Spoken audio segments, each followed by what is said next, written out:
Благодаря, госпожо председател. Много евродепутати казват, че трябват още повече и по-строго мерки срещу Русия.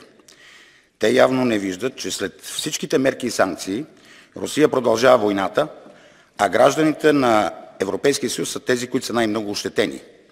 Истината е, че външната политика е един от компонентите, които доведе Европейския съюз до тежка икономическа криза.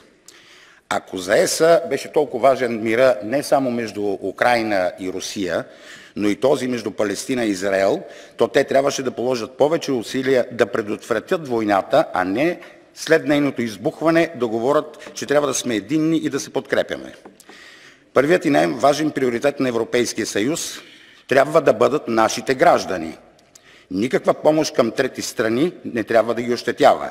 И ако след всичките тези пропилени средства мирните договори между Русия и Украйна продължават да бъдат в ръцете на Ердоган, това ще докаже за пореден път липсата на външна политика на ЕС.